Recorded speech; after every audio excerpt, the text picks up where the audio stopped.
Welcome to LOA Today. I'm Walt Jason. With me today is life coach and LOA teacher Joel Elston. This is your daily dose of happy.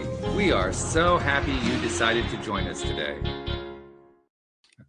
I'm sitting here trying to figure out how I want to introduce today's show because I'm thinking about the conversation you and I just had before we came on the show, and I can't talk about any of it, but I really want to, but I can't. So I just give me a moment. I need to just calm down and just get into a good mind space, you know. To our audience, Walt was very inappropriate before the show, and I walked him back from that. That's all I can say. True statement, just reverse the names. Anyway. That's true. No, that was fun. That was a lot of fun. I kind of wish people could hear it, but we don't want to go that way. No. What I do want to do, though, this is something I wanted to talk about for a bit. You may have seen this popping up a lot. I'm seeing this quite a bit. I'm seeing memes and so forth that, in my opinion, are misusing the word attachment. I saw one recently that basically said that love and attachment are basically two entirely different things, that love is the real thing and that attachment is the unhealthy form of love.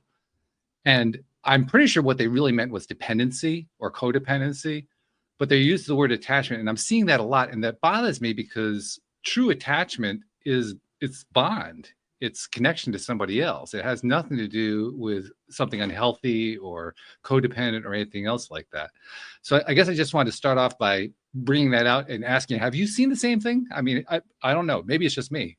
Well, yeah. What seems to happen, especially with social media, TikTok, and all that, there's like psychology words that get boosted, like they all of a sudden, and everybody's using them wildly inappropriate, and not inappropriate as much as misuse them. And attachment, there's an attachment disorder that suggests that usually kids that have been abandoned or in foster care develop an attachment disorder.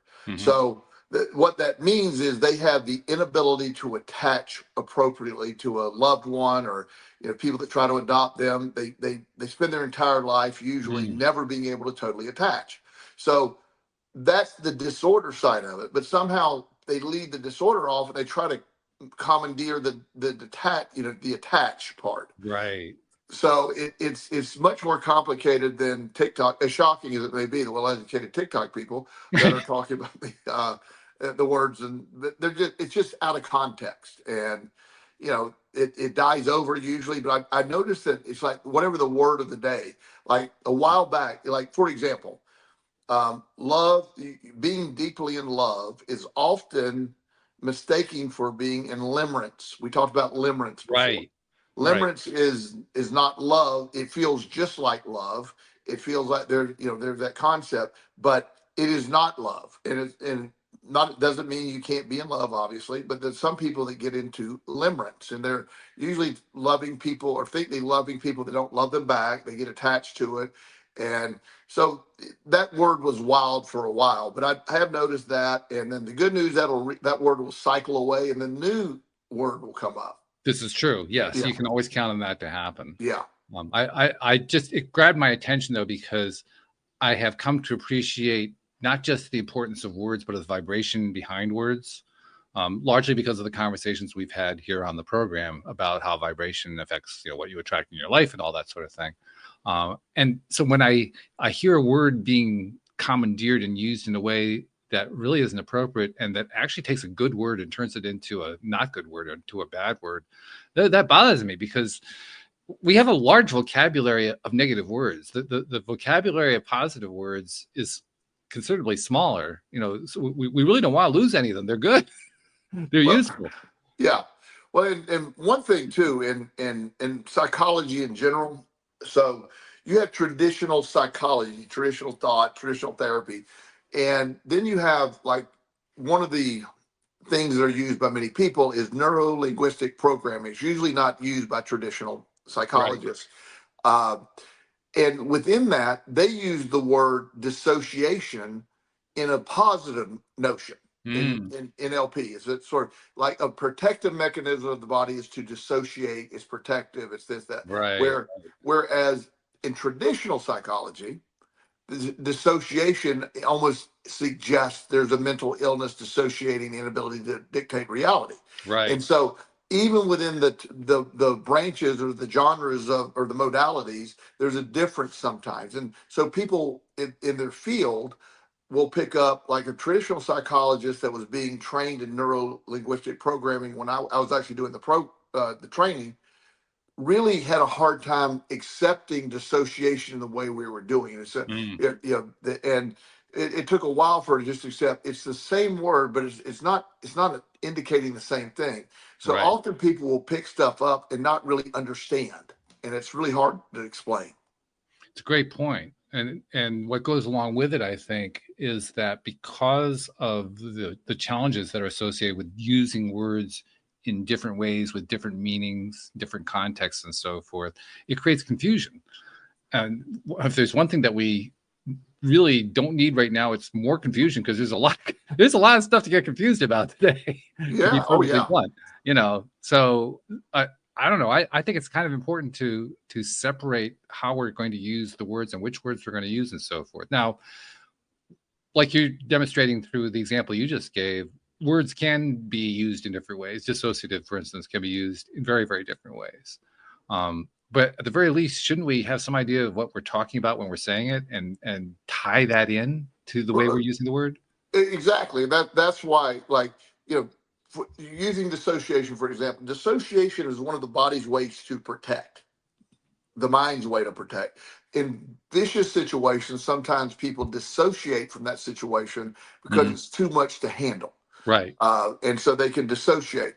So that is a mechanism that's not a disorder. There's dissociative disorder where people dissociate all the time, but dissociation is a protective mechanism within the body. So the reason I didn't go into that intricacy there is a lot of people talk and they don't understand and they butcher the concepts.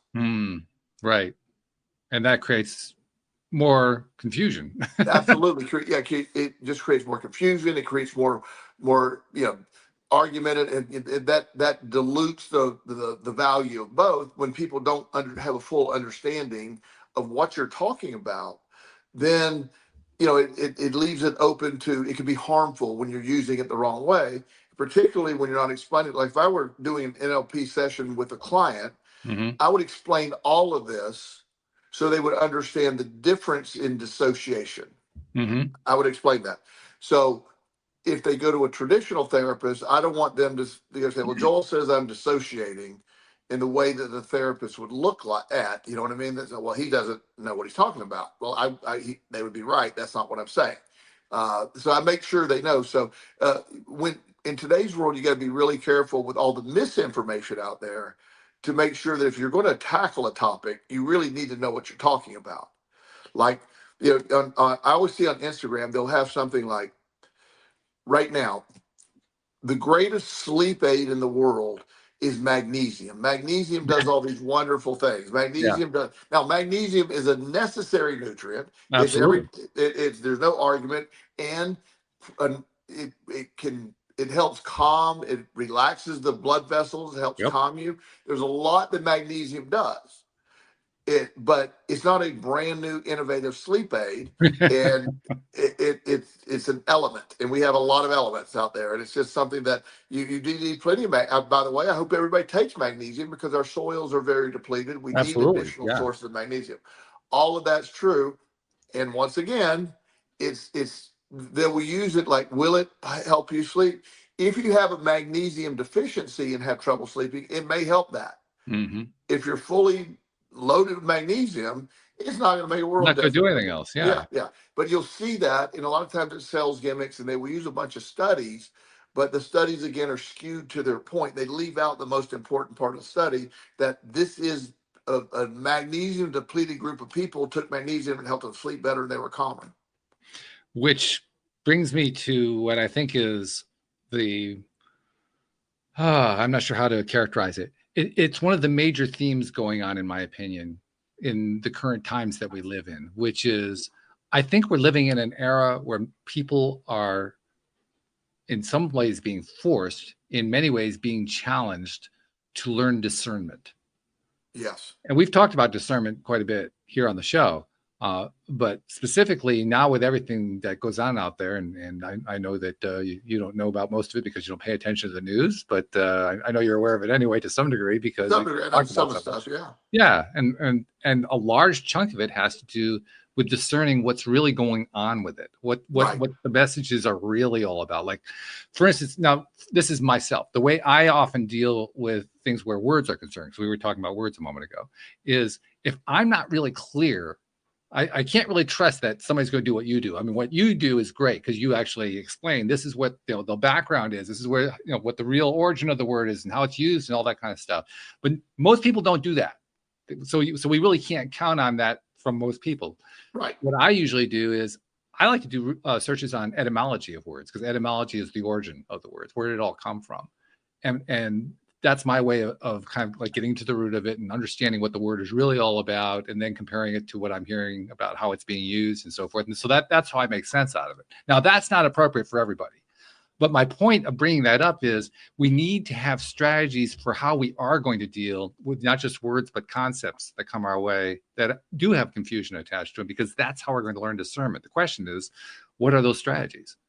Well, that would be a great thing. One of the downsides is, especially in some of the political divides and the way things are now, a lot of people aren't interested in discernment. They True. know what they're doing. They don't want it. You know what I mean? So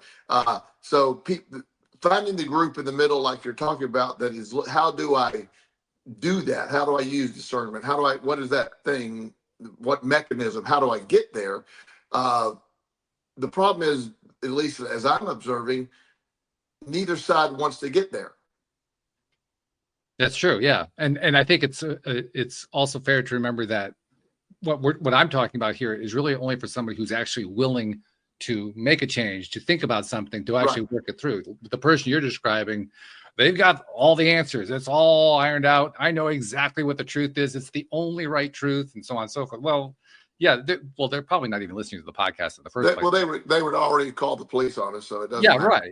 Especially if they heard the pre-show content. Well, we won't even go there, but yeah, one of the things that, and I wish I remember who did this. There was a video of this guy, and he went around and he interviewed people saying, I'm going to give you the policies of President George Bush and the policies of President Obama, and tell me if you agree or disagree with those policies.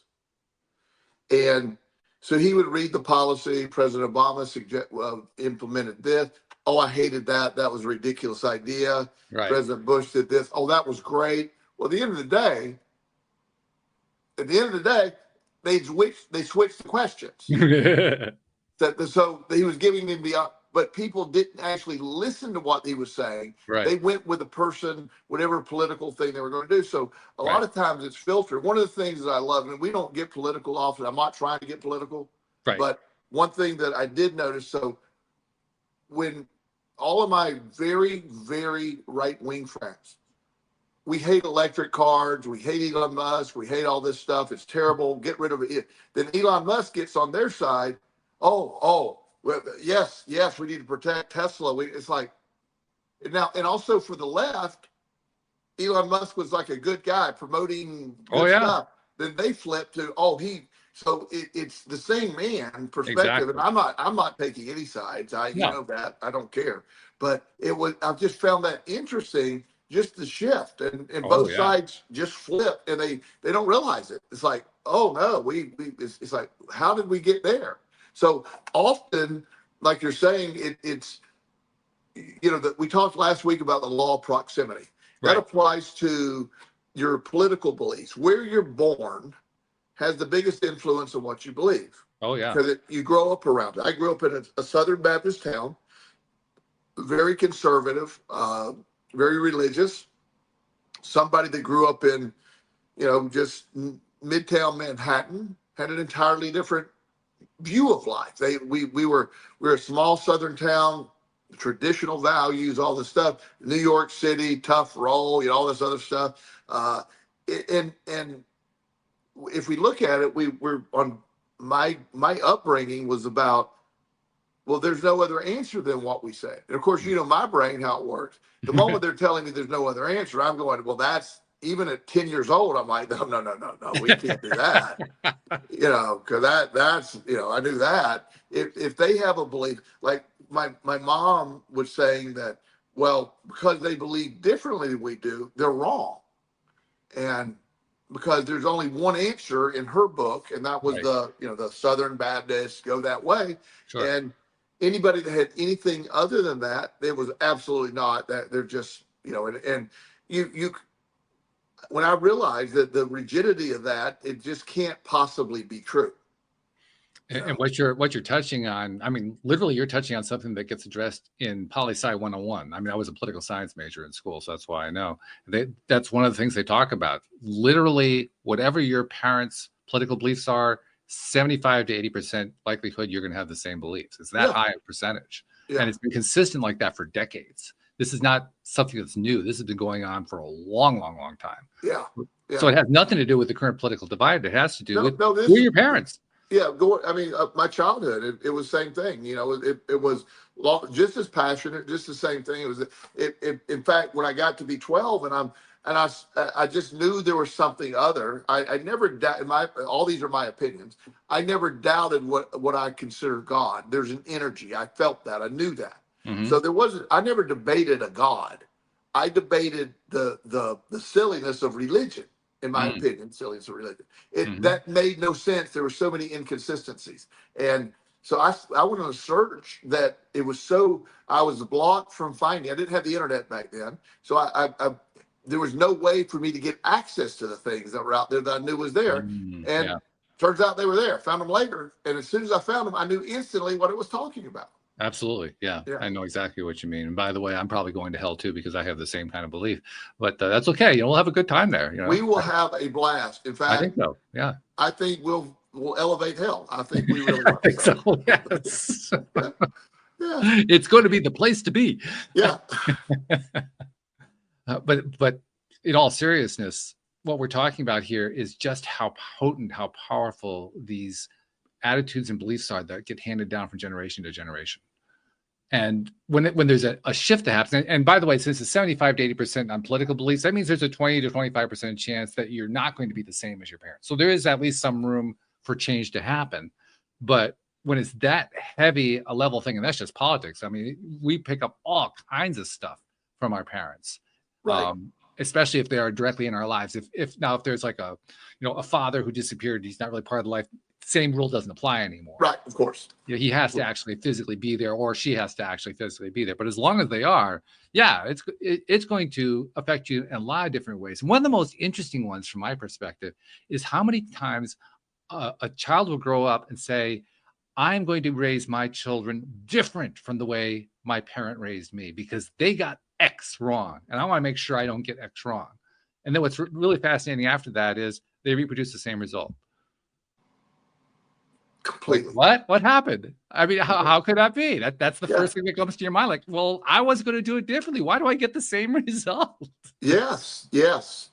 So, it's you see that because we have the intention. One of the things that we are programmed by our parents' behavior, what we do. So it's built into a subconscious routine for us. So even though we say we hate it and we're not going to do it, we often do the exact same thing. And one of the things for me that I was adamant about with my kids is, and this is where I took it to heart. When I was a kid, as I was mentioning, religious wise, I was just told, this is it, nothing else. You must adhere to this. You're going to burn in hell if you don't do all this. And I said, there's never going to be a scenario where I want to make my kids do that. Ever.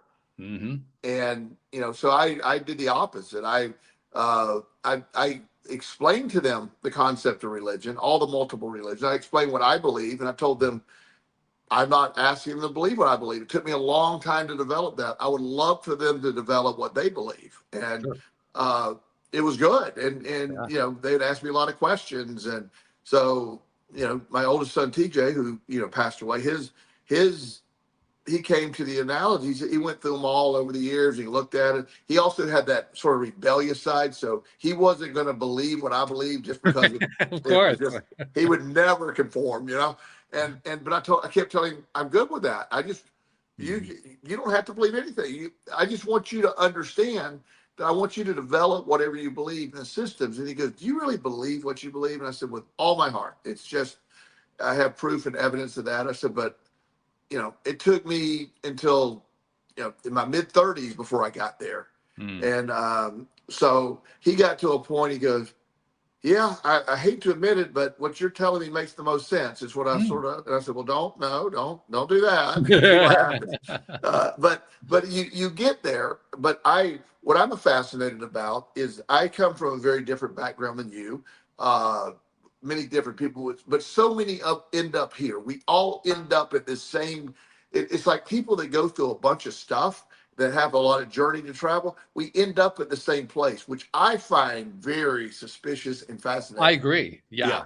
Well, that's part of my experience doing the podcast, because as you know, for the first number of years, you and I just were doing it partnering once a week. And then later on, I added more co-hosts and so forth.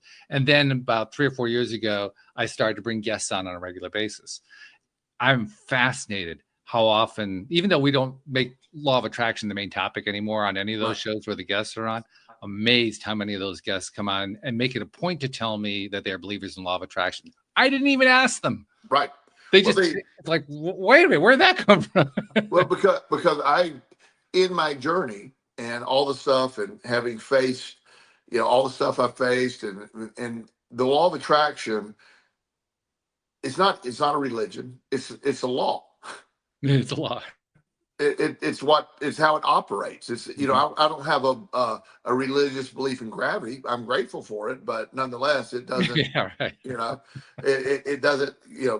The law of attraction doesn't care if I do good or bad. It doesn't. And but the idea that there is a behind that, there's an energy, and the law of attraction supports that energy in my mind. It's very there's a tie into that, but people don't have to believe it. It's just understanding the law of attraction is going to work whether you work it or not. It doesn't care, as I said. But we don't do this anymore. We don't just sit there and beat the law of attraction to death. It's not, as I guess have heard me say many times, it's not hard at all. It's just we're not Dr. Joe Vitale advertising 58,000 things. It's really so simple, but there's a mindset that goes with it. It can be complicated. It's about your perspective, how you see that. So it's the intricacies of how to correctly use it versus the idea of somehow believing in law of attraction or having it's going to work. It's just how do you do that? I have this belief system that, as you know, money isn't a problem. We're fine money wise now, but every now and then I'll have like several bills come up. And so all I do mentally, and I say this, is I got to turn on the spigot. I got to turn up the spigot. That's all I got to, I'll just simply say that. And when a week or two, just wild amounts of money, I'll get these big consulting things or whatever. And then I'll literally say, okay, let's shut that spigot down for a little while, just because, it's too much energy to do that. But I just have to give it a thought now. And it's just, it never fails. I'm always fascinated by it. Just never, I have some big tax bills. I have, some things I'm thinking about buying this house. I need to get a lot of cash together and boom, just start thinking about spigot. And all of a sudden, like boom, boom, boom, gigantic stuff starts showing up. And I just smile. It's like, wow, I just mentally said, turn the spigot on. You're reminding me of something. And I'm going to say those dirty words that I know always kind of freak you out, quantum mechanics. No. That's as far as I'm going to go with it. There's really not going to be a whole lot talked about there, so you can relax. But I just thought I'd throw it out there just to kind of let you know that we're in the general neighborhood. Okay. Okay. But the concept is really simple. I had been having a lot of conversations with AI lately, and one of the conversations I had was I wanted AI to explain to me quantum mechanics so I could understand it better, and got a really good explanation out of it. And the AI made a really interesting point, because I was asking particularly about the Einsteinian theories of special and general relativity, and how those theories particularly address, I think it's the general theory of relativity addresses the idea that space is curved. I said, how can space be curved? Describe that to me. And what the AI described to me, I won't attempt to explain it because I can't say I totally grasp it, But the gist of it was this, that it's the natural curvature of space that is the true cause of gravity. Now, you made reference to the law of gravity, and it made me remember that what the AI conversation was basically telling me was the law of gravity and the law of attraction are actually a lot more aligned than we originally thought that they were, because the law of gravity is all about the easiest path from one place to the other. That's why things appear to fall. That's the easiest path along the curvature of space. And that's the part that's a little bit weird. But it's because of the way space is curved, that's what causes gravity to happen. Well, that's also a way of describing a non-resistant state, which is exactly what we talk about with the law of attraction. It's the resistance that stops things from happening. If you have a non-resistant state, things are going to just come in. So what do you say? You turn on a spigot. That's a non-resistant state. You are essentially honoring not just the law of attraction, you're honoring the law of gravity at the same time. Yeah, it's an amazing thing. Again, as I said, I'm very grateful for gravity. Yeah. There would be chaos without it. So go gravity. Go gravity. We'll have our banners. Go gravity. Yeah, go gravity. Yeah. But do we ever get a topic out? Do we ever mention a topic? The topic actually is derived from this question of attachment. That's why I started off with it. Okay. This is one that I actually asked Jen to create because I'd seen these memes, and I wanted to bring out that this, when you see something about attachment, make sure you understand they're really misusing the word. They're using it in a way that is not the way we generally use that word, and just be aware of it, because I think it's an important piece of discernment, being able to distinguish what we're being told. Yeah, detach it. It's very healthy if you're in a bad situation to detach from it, not stay attached to it. Would you agree with that? Sure. Yeah. Yeah. I mean, that's pretty basic, Psych 101 there. So, the idea that people start taking these individual words, as I said earlier, and they're a lot of times they're influencers that are really trying to make like, this is a big discovery. Like, oh my gosh, look what I discovered here.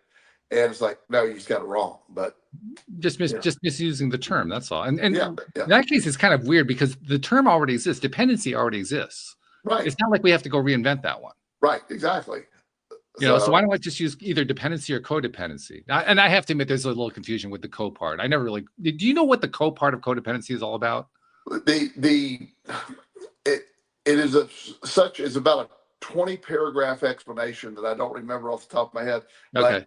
It dependency is, you can be dependent on things. You can be dependent on alcohol and drugs and everything. Codependency suggests is codependence on people. I'm a human. Yeah, human. That's where the co is added to dependency. You can take certain medication, become dependent on it. Anything that's where it usually separates. But the most simple explanation is codependency suggests it's between two people or a group of people. Okay. So basically an unhealthy kind of connection. Yeah, your mood is dependent on another person's mood is the general overall term there. Yeah, basically looking to somebody else to make you happy rather than relying on your own ability to be happy. Yeah. Okay, that makes sense. That makes a lot of sense. And maybe just by talking about that, maybe somebody who creates those memes will say, "Oh, I'm going to use codependency next time instead of attachment." well, codependency is so undiagnosed or underdiagnosed because it's really hard not to be codependent, and it really it's very prevalent. Yeah, we talk about the book of the Let Them Theory by Mel Robbins, and she's really was talking a lot about codependency in the book, how she was codependent on everybody else to make, she wanted to go fix her son, and she wanted her son to do it the right way, because she knew what was going to make him happy at his prom. And he goes out and says, "Mom, we're just going to do this." And, and they left him alone. They had a blast. It went totally, from her perspective, everything fell apart, but they had a great time. And she was so enmeshed or codependent on the situation. She was worried what other people would think, that she wouldn't have done a better job than that with her son. And her son, him and his friends had a blast. Yeah, it was rain. They run their shoes. Who cares? Who cares? Yeah. Well, you're touching on a very important point, I think, because really the difference between being codependent and not being codependent, it's more of a range of values. It's not a clear on-off switch, because what we're really talking about is how much of happiness is generated within and how much of it is generated through connection with somebody else. Right. And the implication that's often made is that, well, happiness from somebody else is bad, but that's not really the problem. The real problem is if you're dependent completely on that and you can't generate your own happiness from within. And that's the point. There's certain people that I really enjoy being around, and not many, to be honest with you, but there's certain people and that I really enjoy being around. And there's a tendency to say they make me happy. Mm-hmm. What I have changed that verbiage to, I'm always happy. I'm a happy person. I am. Mm-hmm. I really appreciate them, which it amplifies my happiness when I'm around them. Yeah. I like to be around them. I was around some of those people a little earlier today, and every time you're around, you have a really good feeling and good energy, and that's not codependence. I'm happy anyway. That's right. But when I'm around them, it amplifies. I feel a better sense of belonging, well-being. But the problem is where it becomes to the term codependent is when they're done or they leave or whatever happens or they're not happy and you're unhappy. Now that's the problem. That's the connection. That's when your mood is being affected in a way that is not intended. Happiness is definitely an inside job, but there are things that are certainly can make you happy. And that sounds like a contradiction, but you got to have a base of happy, and then things that you like. Like I love to do certain things, and there's certain things I hate to do. Mm-hmm. So, sure. While I always remain happy, but if you sit me down and tell me to watch some romantic comedy for 3 hours, and that's not going to work. I'm not doing well with that. That's not going to work. Our surroundings, you can become codependent. You can become dependent on, just anything. Like sleep. Here's the thing: I can't sleep unless it's really cool. So I'm sort of dependent on a cool room to sleep. Okay. Now, and I'm also very spoiled, so I have the ability to make my room at 59 degrees every night. So I sleep at about 59 degrees just in my room. And in the dead of summer, that probably costs me about $600 a month, but I don't care.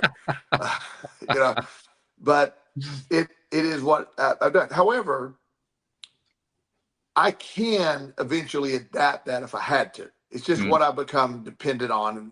My perception, a cool room, very dark room. I don't leave my phone in my room. So I have sleep hygiene that is really good. And some people say, well, you're sort of dependent on that sleep hygiene. But yeah, I am. I need that. But doesn't mean that in a bad scenario, like we travel, I can't make the room that cold. Right. I'm still going to be okay. I usually have a fan with me or something, but I'm still going to be okay.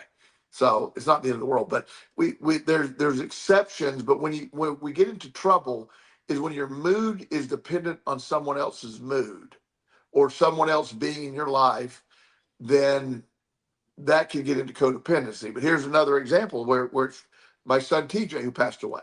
Right. Now, him and I were not codependent. We had a great relationship. When he passed away, it was very hard because he wasn't there.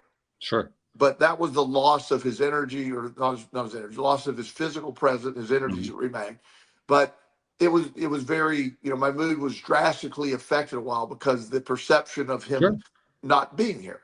Yeah. But that's normal. There's a normal amount of dependency or codependency on another person. Yeah, it's called grief. Grief, exactly. You took the words over.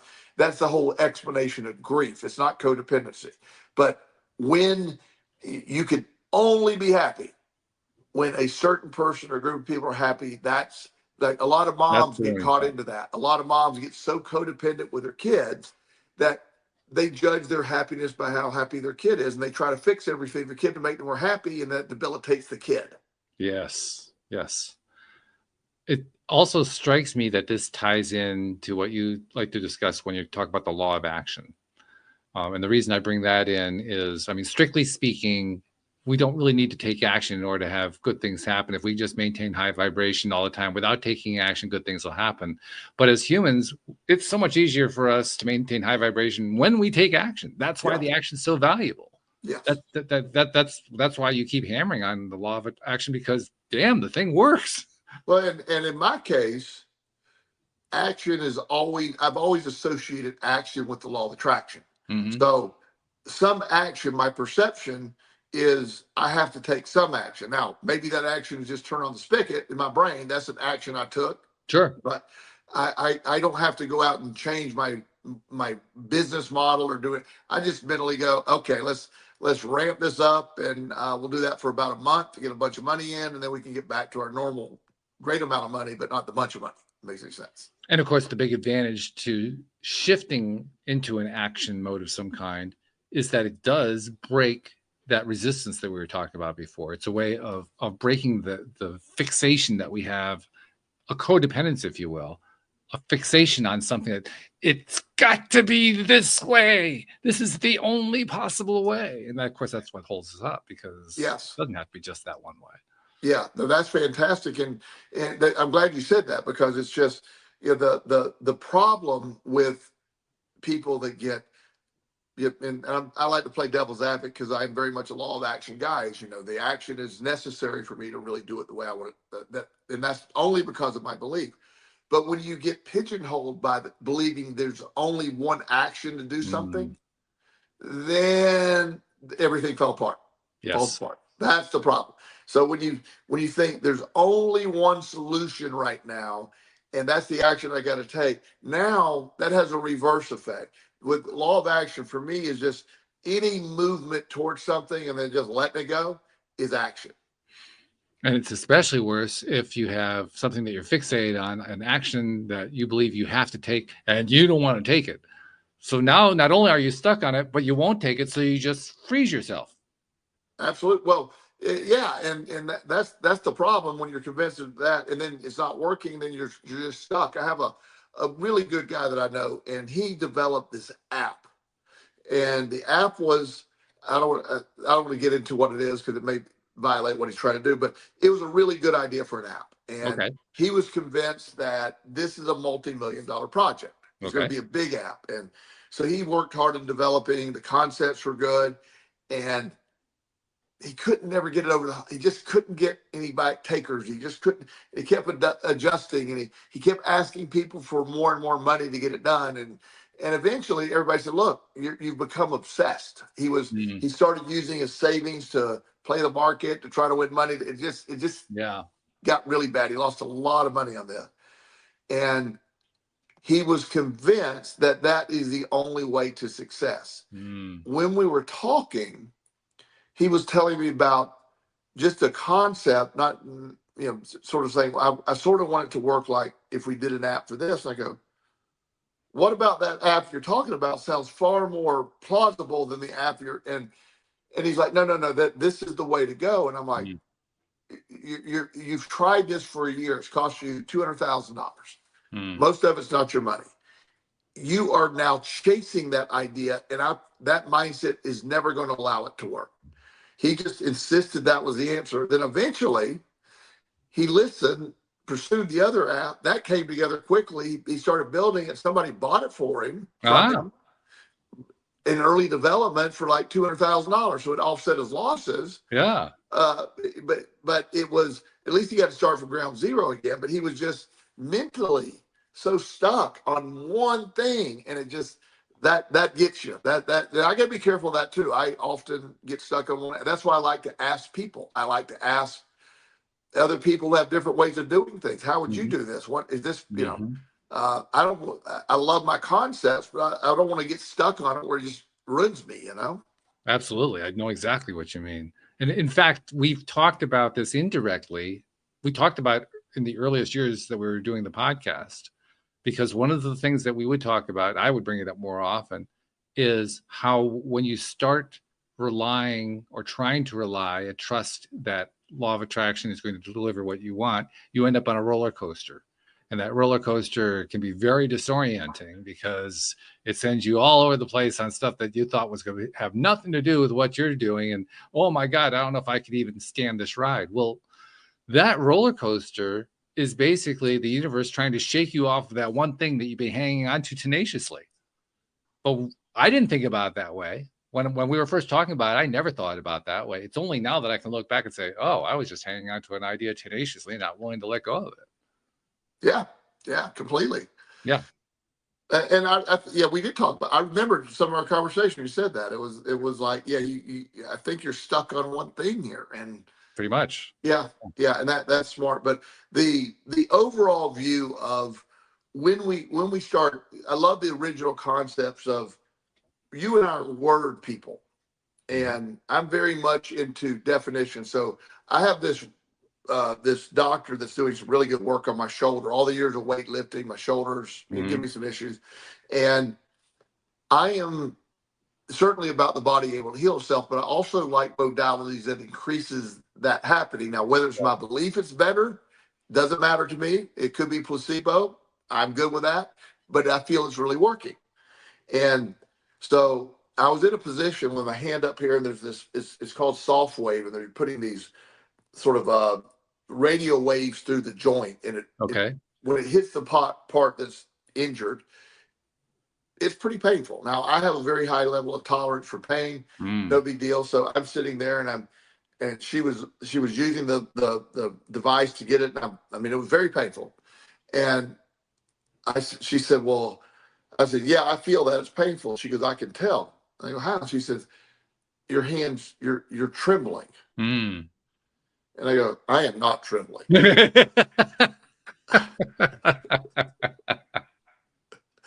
She said, and then after we're done, she goes, what did you mean by that? And I go, words are everything to me. So my association with trembling is fear, being scared. Was I shaking? Yeah, it hurt. I was shaking. There was no trembling. There's no trembling going on. And she said, it's basically the same word. And I go, to you it is. But I'm very much a word guy, as you are. Yeah. I advocate for I look at perspective. I look at words. I look at my word of failure is not the average person's word of fail. Failure is the best thing you can do to learn. I love to fail. I fail strongly. I fail often, and my success was built on failure. And a lot of people think that's a crazy concept. If you're not failing, you're not trying. And and a lot of people are so fearful of people seeing them fail. I'm a professional failure. Let's go. Let's do it. And I like that distinction, by the way, between trembling and shaking. I mean, I had not thought about it until you brought up the example. But as I thought about it, like, yeah, there's a negative association with the word trembling that doesn't exist with shaking. So I'm totally on board with let go of the whole trembling thing and just go with shaking. Well, and she's really good. She believes like I believe. In fact, I'm sort of coaching her on law of attractions anyway. She had the concepts, but nice. So she's fascinated when I'll say something like that. And like she mentioned, she said, I noticed when you're walking, there's you might have an issue with your lower back. I go, I do not have an issue with my lower back. She goes, well, you might. I go, I do not. And she said, why are you saying that? I go, well, first of all, if you say, I noticed what's something in your gait that might be a little different or whatever. And I go, my explanation was I did deadlifts that day. And anybody that deadlifted 500 pounds that day probably has a little hitch in their gait. Most likely. But side that, I don't want to plant the concept of pain in my lower. It's all the working out I've done. When my shoulder gives me issues, all the working out, all the super heavy lifting I've done, my back and my knees and my hips have never given me an ounce of pain. Ever. So I don't want to plant that seed there. I don't want to plant it there. Yeah. And so she believes in words. Words have power. Your belief in what words mean. When you, like I mentioned earlier, when I told her this is really working, and I'm really grateful. I said, I don't know if it's a placebo effect or not. She got very offended. Oh, really? Interesting. She said, no, there is countless case studies on this soft wave tissue repair. I said, you're missing my point. You think when I say placebo, you're thinking it's not real. I'm saying placebo is super real. I utilize placebo all the time. Placebo, if I believe it's healing, it's healing. Yes. And she said, and I went into explaining EMDR and how Okay. That works for a lot of people. But people that practice a modality, when you tell them that one of the factors in its success is placebo, the average person freaks out. I'm reframing it for her. Like placebo for me is a very powerful medicine. It's probably the most powerful medicine I have. I agree 100%. And Yeah. we've talked about before how we both agree that we wish that the medical profession would pay attention to its own studies and start embracing it and including it in the protocols rather than trying to exclude it. The so many, I don't want to relitigate that because we've had many topics on that, but it is such for me, anything that's wrong with me or I perceive wrong or any pain, I will seek proper remedies if there's deep tissue massage or whatever it needs to be. Sure. And it's definitely effective, but my belief in it, the belief in healing, I visualize the joint healing. I visualize what the problem is. I see it healing, and that speeds up healing for me. And it's totally making sense to me. So Yeah. I love that. And I love the fact that your doctor was open to that. Yeah. I mean, but some are. That's encouraging to me. There are many who are still kind of locked into the old thought process, the old methodology, but more and more are opening up, and your doctor apparently is one of them. That's great. Well, she is fascinated because I've explained to her there's some, I don't want any diagnosis. I don't want any of those things. I'm telling you, I have shoulder pain. I don't want your diagnosis. I want you, this is effective to relieve pain. And she goes, well, you don't need a diagnosis for this. I said, exactly. So it's in the area of my rotator cuff. I'm familiar with all the pieces in there. And your procedure increases stem cell production and blah, blah, blah. Here's the 5 things. She goes, you've researched it better than I did. Yeah, I said, I did. I said, but I believe all of those things. So when you start this, I'm on my way to healing. So my body is going to add energy to that healing. We're going to amplify the real healing done by your procedure. Right. And my body's going to match it and be in a healing mode. And it's going to rush all the chemicals and the substances needed to repair the tissue to that area. Even more than you doing this, it'll be intensified. I like that. I like that so much. I mean, we're definitely in alignment on this issue anyway, but I love it any time that I hear a story about how a medical protocol that is based on case studies is combined with the whole concept of how placebo works. And I also this is much more rare. You may have some stories on this. I can't say I have any significant stories on this, but you might. To me, it's even more interesting when doctors are willing to associate nocebo with illness. Yes. Because that rarely happens. It does occasionally happen, I know, but I don't experience it. I don't experience a lot of illness anyway.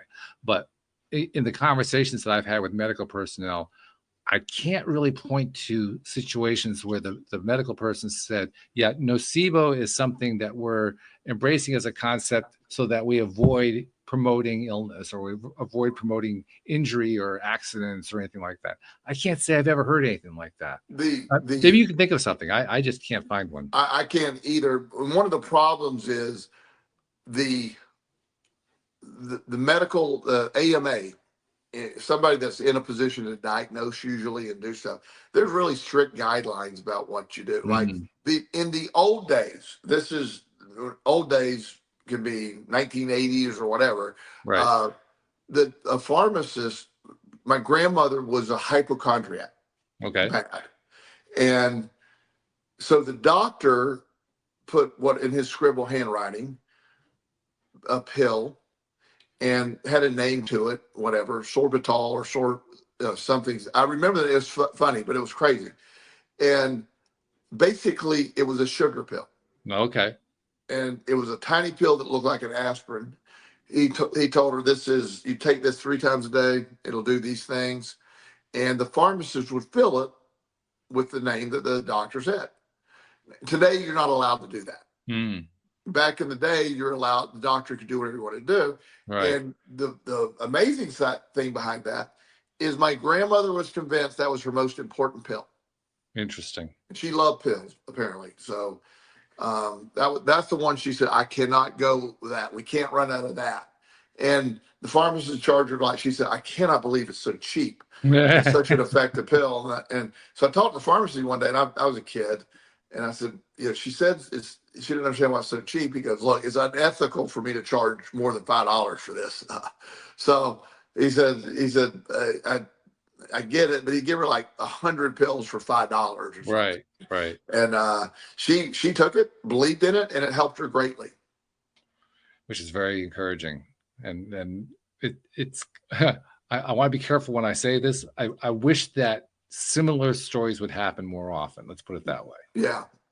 I wish to one of the problems that and I'm a big fan of the internet. I'm a big fan of the knowledge we have. We live in fascinating times. I know there's downsides to it, but one of the problems that we've discussed before is people immediately, when they get a diagnosis or they have a problem, they look to Google or WebMD to diagnose it. And if you type in, I haven't done this in a while, but you type in severe brain pain, one of the first things that pops up is brain cancer.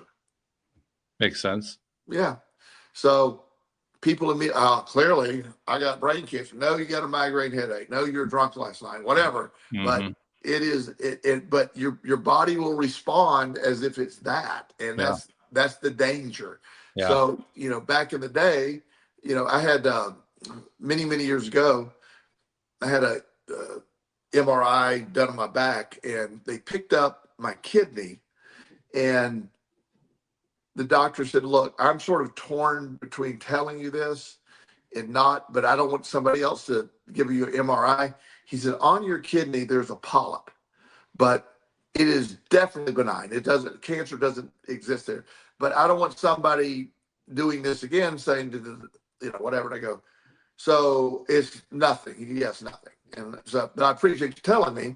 If he'd have said, well, it's possibly cancer, then oh God. But he didn't. He said, this is not cancer. I'm not even going to we don't need a biopsy. I recognize the formation. It's called a blah, blah, blah polyp. And I said, great. So I dismissed it. Didn't matter. And never felt pain, never had a problem with it. Years later, I had another MRI. That was because I actually had fallen against they were wanting to have a fractured vertebrae. I didn't. And the guy, I said, by the way, did you get my kidney in that? And he goes, yeah, I see both of the kidneys. And he goes, I go, is the polyp still there? And he goes, there's no polyp. Yeah. And I said, yeah, of course not. It's gone. It went. And the doc shouldn't go away. But my point is, if he wouldn't have, first of all, I told him, for me, you don't ever have to tell me. Don't feel like you have to fill me in blank. I would rather not hear I have anything, Sure. If you know that. But if you feel there's a law or rule, you got to tell me, and you say, but it's nothing, I'm good with that too. Yeah. Because that's actually proper framing. It is. It really is. And, or the doctor, the verbiage, like when a doctor would say, when I adopted Justin, I had to go get a complete physical because of my age to adopt a child, and they want to make sure I was in good health and all this. And so the doctor who did the physical said, "You're in remarkable health. You have only like a 6% chance of dying before you're 70." I go, "You mean a 94% chance of living to more than 70? He goes, "It's the same thing." I go, "It is not. It is not." And I said, "I have a 94% chance of living to 70. He goes, "Okay, if you prefer that." I go, "No, it really matters. You pointed out me dying. I'm pointing out me living. A 94% chance of me living to past 70." And he used to think I was crazy, so he would, he'd always joke with me. But eventually, he said, "I'm sort of buying into your theory." He said He said, I never, as a medical doctor, we never give credence to that kind of thing. Right. But yeah, see how you live and how you believe, and it certainly reflects in your health and your energy. And he goes, "I don't know anybody doing what you're doing at your age, so maybe I should listen to some of the things you're telling me." It's funny that you mentioned that. As I think I've been diving into AI a lot lately, and we don't have time to really get into it on this episode because we only have about 5 minutes left. I'll save it for another time. And besides, I'm not quite ready to present the topic, but I'm actually in the process of creating my own AI.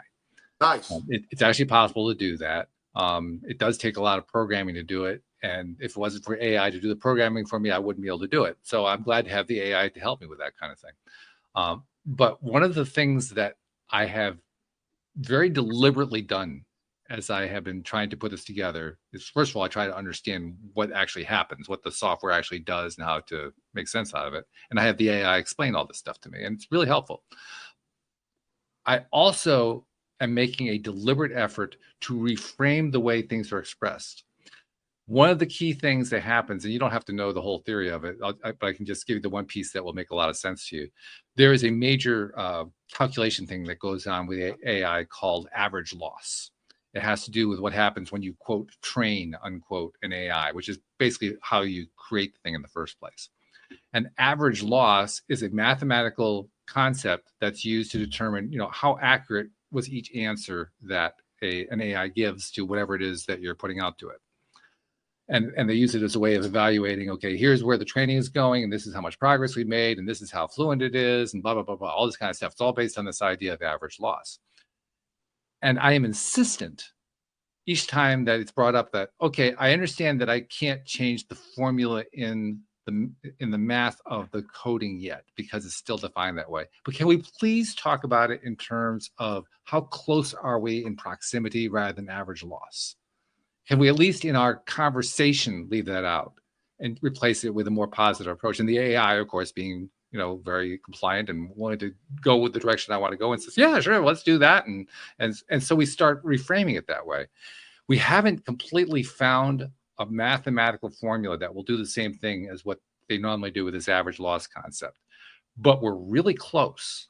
And what has come out of it is, because of my insistence on changing that whole dialogue around, I actually have the AI helping me to figure out a way to create what I believe will be a living being. Now, that is just saying that blows the minds of 99.5% of the entire population on the planet. And a lot of people get really scared at that idea. And that's why I'm not ready to talk about it just yet on the show, because I have more work to do before I feel like I'm confident enough to talk about it in detail. But I just make the point that shift in logic is enabling me to take on a concept that many people would say is insane, but which I'm realizing is actually going to be part of the next breakthrough that really happens in the field of AI. And I think it's going to be a different kind of breakthrough. So far, most of the breakthroughs have scared the pants off of people. I think it's going to lead, and I won't even get into this part yet, I think it's going to lead to a breakthrough that actually helps people feel confident about AI. Yeah. So just kind of throwing that out there. Yeah, I love AI and I love insanity, so I'm good with all of it. Yeah, there you go. Yeah. Well, I think we share that in common. Every major discovery had a little bit of insanity in the concept at some point. Absolutely. Yeah. By the way, just to tease the audience a little bit, I'm still building this AI. AI is usually built on what they call large language models. And basically that means huge amounts of data in order to train the AI into being able to handle questions and answers and all that kind of thing. We're talking about not just gigabytes, but terabytes, huge, massive amounts of data. I'm training mine on 1 gigabyte. Wow. And theoretically, you shouldn't be able to do that. Well, you'd be amazed. I'm amazed at in the last 48 hours how much progress this thing has made. Now, it's not behaving like an AI like we're used to yet. It's not there yet, but I'm already seeing signs of it moving there. I love it. It's incredible. I can't wait to hear the progress and hear more details. It's going to be fun. Yeah, it's a fun project. So anyway, that's a long way from attachment, but it's a nice way to end up the show. I don't even know what we talked about today, but it was fun. Whatever it was fun. It always is. So thank you very much. It wasn't as fun as our pre-show talk. Let's put it that way. Yeah, but we can't get into that. No. We should, but we can't. Yeah, we should record it sometime though. Just publish it on the dark web or something. Yeah, exactly. Absolutely. Anyway, thank you very much, and thank you to our podcast listeners everywhere. We'll see you all next time here on LOA Today. Goodbye, everybody.